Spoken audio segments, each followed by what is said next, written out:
Good morning dear students. हम हमारा topic जो पढ़ रहे थे, जिसके बारे में हम डिस्कस कर रहे थे, वह है मांग का नियम। हमने मांग के नियम में आपको बताया था कि मांग के नियम का जो मतलब क्या होता है कि प्राइस और डिमांड, पर्टिकुलर जिस वस्तु की प्राइस की बात कर रहे हैं उसी की डिमांड की बात करते हैं। प्राइस और डिमांड में उल्टा या इन्वर्स रिलेशन होता है। अगर प्राइसेस बढ़ती हैं तो उस वस्तु की डिमांड डाउन हो जाती है। अगर मान लीजिए वस्तु का नाम एक्स है, तो इसका मतलब ये हुआ कि अगर x वस्तु के प्राइस अप होंगे तो x वस्तु की डिमांड डाउन हो जाएगी, और अगर x वस्तु की प्राइसेस डाउन होगी तो उसकी डिमांड अप हो जाएगी। यही मांग का नियम है। फिर हम ये बात कर रहे थे कि अन्य बातें स्थिर रहें, ये क्या होता है? अन्य बातें स्थिर रहें या मांग के नियम की मान्यताएं क्या होती हैं, हम इसके बारे में डिस्कस कर रहे थे। तो मैंने आपको सबसे पहले ये बताया था कि अन्य बातें स्थिर रहे का मतलब ये होता है कि कुछ ऐसी बातें या ऐसे आर्थिक तथ्य, उनका स्थिर रहना बहुत ज़्यादा जरूरी है, क्योंकि अगर वो स्थिर रहेंगे तभी आपका मांग का नियम लागू होगा, यानी कि ये कंडीशन बनी रहेगी, ये दोनों कंडीशन बनी रहेगी। तो अन्य बातें स्थिर रहे में मैंने आपको ये बताया था कि उपभोक्ता की आमदनी है उसमें कोई चेंजेस नहीं होने चाहिए। पहली क्या थी?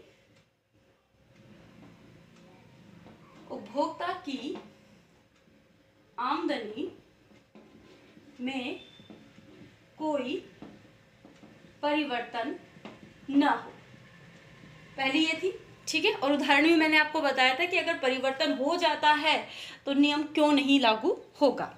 अब दूसरी बात करते हैं उपभोक्ता की पसंद या अधिमान। नंबर 2, उपभोक्ता की पसंद, रुचि या अधिमान में कोई परिवर्तन न हो। अगर कोई परिवर्तन नहीं होगा, उपभोक्ता की पसंद, रुचि और अधिमान स्थिर रहेंगे तो ये मांग का नियम लागू होगा। अगर इनमें अस्थिरता आ जाती है, रुचि या पसंद या अधिमान पर्टिकुलर किसी चीज़ के लिए जिसके प्राइसेस चेंज हो रहे हैं, उसके लिए उसकी जो पसंद, रुचि या अधिमान बदल जाते हैं, तो मांग का नियम लागू नहीं हो पाएगा, बल्कि उल्टी स्थिति हो जाएगी। उदाहरण के लिए एक उदाहरण देते हैं अब आपको बिल्कुल क्लियर हो जाएगा। व्यक्ति को बहुत ज़्यादा प्यास लगी है और उसे पीने के लिए मिलता है शरबत। क्लियर? उसे पीने के लिए क्या मिलता है? शरबत। तो मतलब वो शरबत की दुकान पे जाता है, प्यास लगती है तो वो शरबत की दुकान पर जाता है। एक व्यक्ति को प्यास लगी है और शरबत की दुकान पर जाता है, ठीक है। अब होगा क्या कि इसको अपन ऐसे लिख लेते हैं, डिमांड ऑफ शरबत, एस का मतलब शरबत मान लेते हैं, एंड प्राइस ऑफ शरबत एंड डिमांड ऑफ शरबत, ठीक है। अब अगर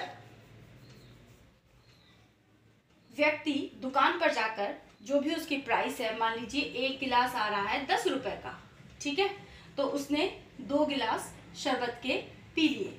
क्लियर? 2 गिलास शरबत के पी लिए।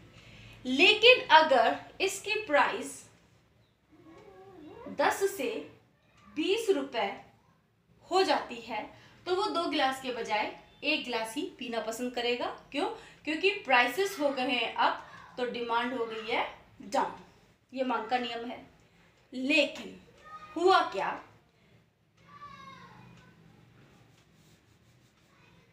पहले प्राइस 10 थी तब वो डिमांड करता था 2 गिलास।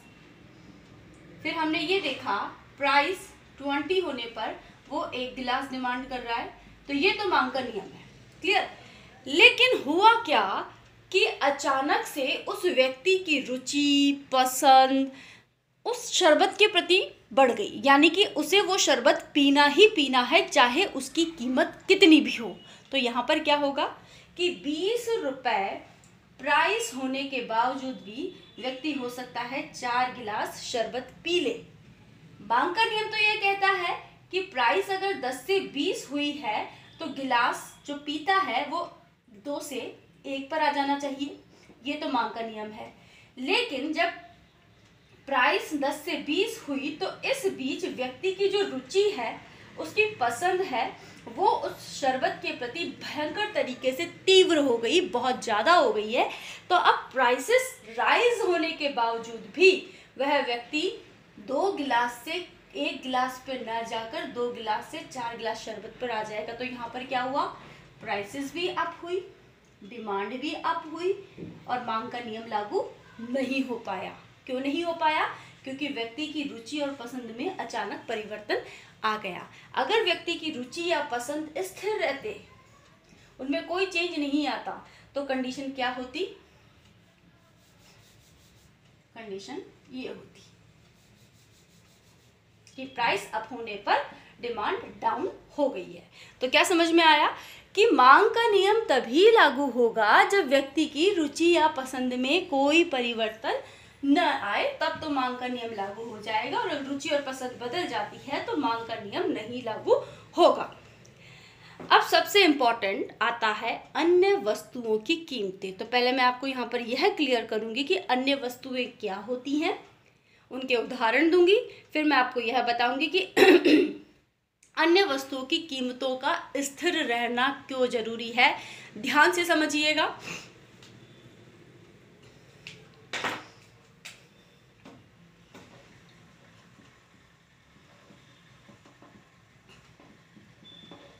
ब्रैकेट में अन्य वस्तुओं का मतलब मैं लिख देती हूं, पूरक व स्थानापन्न वस्तुएं। तो अन्य वस्तुओं की कीमत स्थिर रहे। जब अन्य वस्तुओं की कीमतें स्थिर रहेंगी तभी मांग का नियम लागू होगा।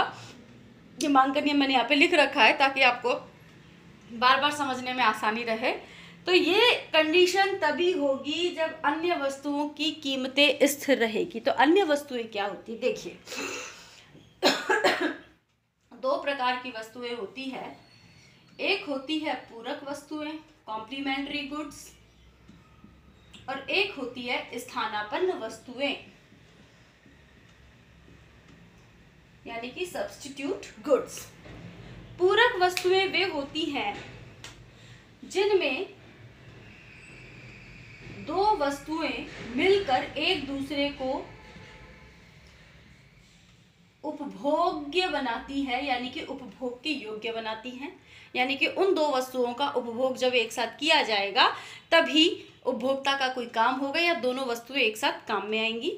और स्थानापन्न वस्तुएं वो होती हैं जहां एक वस्तु दूसरी वस्तु की जगह काम में ली जा सकती है।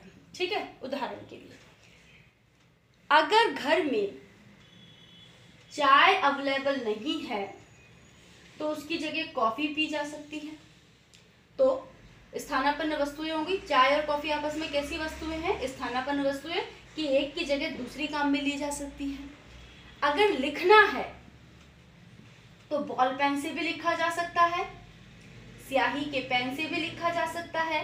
तो बॉल पेन और स्याही का पेन आपस में क्या हो गए? स्थानापन्न वस्तु हो गए कि बॉल पेन नहीं है तो स्याही के पेन से काम चला लो, स्याही का पेन नहीं है तो बॉल पेन से काम चला लो। इस तरीके से क्या समझ में आया कि स्थानापन्न वस्तुएं, अन्य वस्तुओं में 2 प्रकार की वस्तुएं आती है, पूरक वस्तुएं, स्थानापन्न वस्तुएं। स्थानापन्न वस्तुएं वे हैं जो एक के स्थान पर दूसरी काम में लाई जा सकती हैं। That is called substitute goods. This is not good. Good का मतलब होता है अच्छा और गुड्स का मतलब होता है वस्तुएं। तो स्थानापन्न वस्तुएं क्या हुई? जो एक के स्थान पर दूसरी काम में लाई जा सकती है वो स्थानापन्न वस्तुएं हो गई। अब बात करते हैं पूरक वस्तुओं की। पूरक वस्तुएं क्या होती है? वे दो वस्तुएं जो जोड़े से पेयर में काम में ली जाती हैं वो पूरक वस्तुएं होती है। जैसे स्याही प्लस खाली पेन, ये पूरक वस्तुएं। अगर आपने पेन में स्याही नहीं डाली है तो ना पेन काम का है ना स्याही काम की है। क्लियर? तो 2 वस्तुएं जब एक साथ प्रयोग में लाई जाती हैं तो उन्हें हम पूरक वस्तुएं बोलते हैं। पेट्रोल प्लस वाहन पेट्रोल और वाहन एक दूसरे के साथ मिलकर काम करते हैं, तो पेट्रोल और वाहन का पूरक पेट्रोल और पेट्रोल का पूरक वाहन है। इस तरीके से आपको समझ में आ गया होगा कि पूरक वस्तुएं वे हैं जो एक के स्थान पर दूसरी काम में लाई जा सकती हैं। अब देखिए, पूरक और स्थानापन्न वस्तुएं आपस में एक दूसरे की मांग को प्रभावित करती हैं अगर कीमतें बदल जाती हैं। तो कैसे?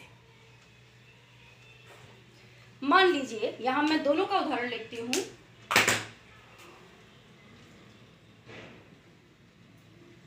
Complementary goods, substitute goods.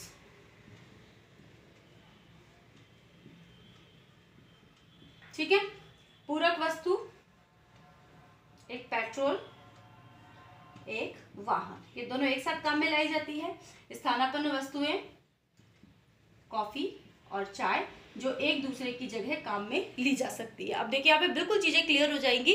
ये कोई बहुत ज़्यादा कॉम्प्लिकेटेड इकोनॉमिक्स नहीं है, हमारे आम जीवन में होने वाली घटनाएं हैं जिनको हम यहाँ समझा रहे हैं।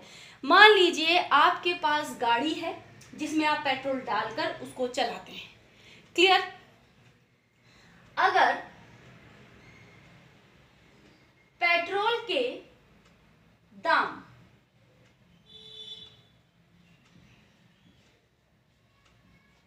बहुत ज्यादा बढ़ जाते हैं, यानी प्राइस ऑफ पेट्रोल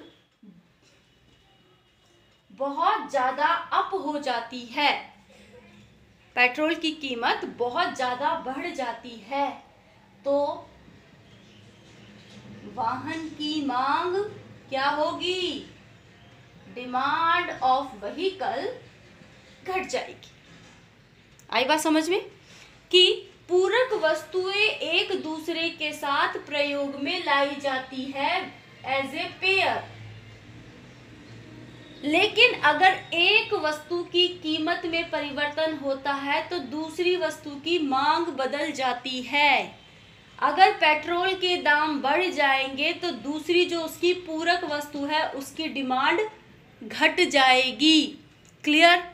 अब बात करते हैं स्थान, अगर आप इसको उल्टा भी कर सकते हो कि अगर पेट्रोल के दाम जबरदस्त तरीके से गिर जाएं तो लोग ये सोचेंगे कि गाड़ी चलाना बहुत ज़्यादा सस्ता पड़ेगा, तो क्यों ना वाहन खरीद लिया जाए, तो वाहन की मांग बढ़ जाएगी। प्राइस ऑफ पेट्रोल अगर डिक्रीज होते हैं तो डिमांड ऑफ व्हीकल्स इंक्रीज हो जाएगा, बढ़ जाएगा।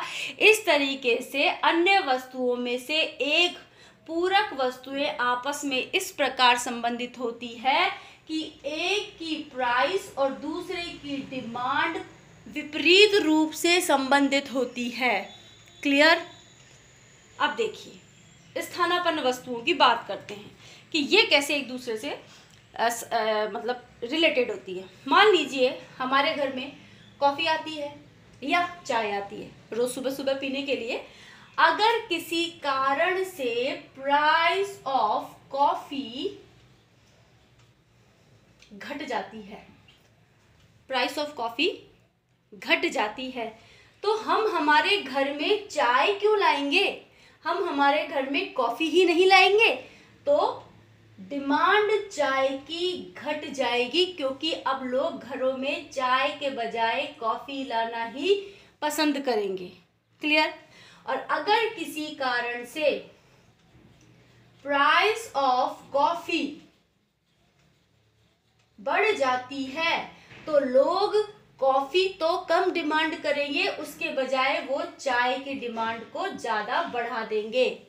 तो क्या समझ में आया कि पूरक वस्तुएं इस प्रकार संबंधित होती है कि एक की प्राइस और दूसरे की डिमांड इनवर्सली रिलेटेड होती है, जबकि स्थानापन्न वस्तुएं इस प्रकार संबंधित होती है कि एक की प्राइस और दूसरे की डिमांड पॉजिटिव वे में चलती है, कि एक की प्राइस घटेगी तो दूसरे की डिमांड घट जाएगी। अब हम आते हैं अन्य वस्तु व पूरक वस्तुओं की कीमतें स्थिर रहे, अगर इनकी स्थिरता बदल जाएगी तो मांग का नियम लागू नहीं होगा। कैसे? देखिए,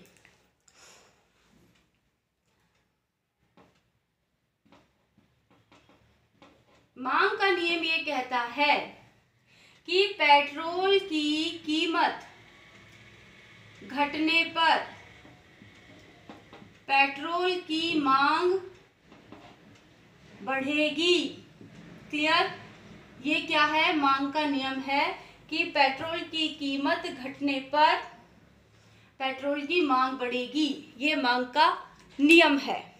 लेकिन अन्य वस्तु यानी कि हम पूरक वस्तु का उदाहरण लेते हैं। अन्य वस्तु यानी कि पेट्रोल की जो पूरक वस्तु है वो क्या है? व्हीकल, वाहन। ठीक है। इस बीच हुआ ये है कि वाहनों की कीमतें बढ़ गई हैं। ठीक है, वाहनों की कीमतें बढ़ गई हैं। वाहन क्या है? पेट्रोल की पूरक वस्तु है। मांग का नियम ये कहता है कि पेट्रोल की कीमत घटने पर पेट्रोल की मांग बढ़ जाएगी। ये मांग का नियम है। लेकिन इस नियम के लागू होने के लिए अन्य बातें स्थिर रहे में एक बात यह भी है कि पूरक वस्तु यानी वाहन की कीमतें स्थिर रहनी चाहिए। लेकिन हुआ क्या कि पेट्रोल की कीमत घटने के साथ पेट्रोल की मांग बढ़नी चाहिए, लेकिन वाहन की कीमतें बढ़ गई है। तो लोग क्या करेंगे? वाहन कम खरीदेंगे। वाहन कम खरीदेंगे तो वाहनों में डलने वाला पेट्रोल भी कम खरीदा जाएगा। पेट्रोल कम खरीदा जाएगा तो इसका मतलब है कि पेट्रोल की डिमांड क्या है? डिक्रीज हो गई है। तो यहाँ पर क्या होगा? पेट्रोल की कीमत घटने के बावजूद भी पेट्रोल की मांग घट जाएगी, यानी price down and demand down. और this is not a law of demand. ठीक है, तो क्या समझ में आया? अन्य वस्तु की कीमतों में कोई चेंजेस नहीं होना चाहिए। अगर चेंजेस होगा तो मांग का नियम लागू नहीं होगा। अब हम बात करते हैं भावी कीमत के संबंध में प्रत्याशा। लोग स्थिर नहीं रहते हैं, वो क्या करते हैं? अनुमान लगाते रहते हैं कि भाई भविष्य में कीमतें क्या होंगी। अगर भविष्य की कीमतें स्थिर रहे, लोगों की जो मानसिकता ये है कि भाई भविष्य में किसी भी चीज़ की कीमत नहीं बढ़ेगी, तो वर्तमान में मांग का नियम लागू होगा। लेकिन अगर पर्टिकुलर चीज़ के प्रति, वस्तु के प्रति ये अनुमान लगा लिया कि भविष्य में इसकी कीमतें अप या डाउन हो सकती है, तो वर्तमान में डिमांड पे फर्क पड़ेगा अगर प्राइसेस में कैसा भी चेंज हो। देखिए,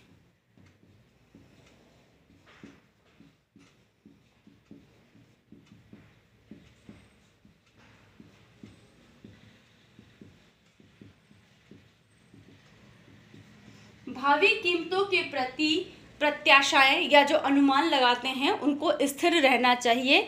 अगर वे अनुमान घटते बढ़ते हैं तो वर्तमान में मांग का नियम लागू नहीं होगा। उदाहरण के लिए, वर्तमान में गेहूं के दाम बढ़ रहे हैं तो गेहूं की मांग क्या होनी चाहिए? घट जानी चाहिए। ये मांग का नियम है कि गेहूं की प्राइसेस बढ़ रही है तो गेहूं की मांग घटनी चाहिए। लेकिन जो गेहूं के खरीदार हैं उन्होंने यह अनुमान लगा लिया कि भविष्य में गेहूं के दाम और भी ज़्यादा बढ़ जाएंगे। उन्होंने यह प्रत्याशा लगा ली कि भविष्य में गेहूं के दाम और भी ज़्यादा बढ़ेंगे। तो क्या होगा? वर्तमान में गेहूं के दाम बढ़ने के बावजूद भी गेहूं की खरीदारी बम्पर होगी। गेहूं की खरीदारी क्या होगी? बढ़ेगी। तो क्या आया? प्राइस ऑफ व्हीट बढ़ने के बावजूद डिमांड ऑफ व्हीट बढ़ गया है। अब ये तो मांग का नियम नहीं है। मांग का नियम तो ये कहता है प्राइस ऑफ व्हीट बढ़ने पर डिमांड ऑफ व्हीट घट जाना चाहिए। लेकिन लोगों की प्रत्याशा क्या है कि वर्तमान में गेहूं के दाम बढ़ रहे हैं और भविष्य में ये और भी ज़्यादा अप हो जाएंगे, तो लोग आज ही बहुत सारा गेहूं अपने पास खरीदकर स्टोर करना चाहेंगे। इसीलिए मांग का नियम लागू नहीं होगा। प्राइसेस अप होने के बावजूद भी डिमांड अप होती रहेगी। आई थिंक आपको 4 तो पॉइंट समझ में आ गए होंगे। अब ये चारों अन्य बातें स्थिर रहे के पॉइंट है कि मांग का नियम तभी लागू होगा जब मांग का नियम क्या कहता है? किसी वस्तु की कीमत घटे तो मांग बढ़े और कीमत बढ़े तो मांग घटे, उल्टा संबंध होगा। लेकिन अन्य बातों का स्थिर रहना बहुत जरूरी है। वो 4 बातें कौन सी है? उपभोक्ता की आमदनी में परिवर्तन नहीं होना चाहिए, उपभोक्ता की पसंद और रुचि में परिवर्तन नहीं होना चाहिए, अन्य वस्तु यानी कि पूरक और स्थानापन्न वस्तुओं की कीमतों में परिवर्तन नहीं होना चाहिए, और भावी कीमतों के प्रति जो प्रत्याशाएं हैं, जो अनुमान है, वो स्थिर रहने चाहिए। ये नहीं सोचना चाहिए कि भविष्य में किसी वस्तु की कीमतें बढ़ जाएंगी या घट जाएंगी। ऐसा होने पर मांग का नियम लागू नहीं हो पाएगा।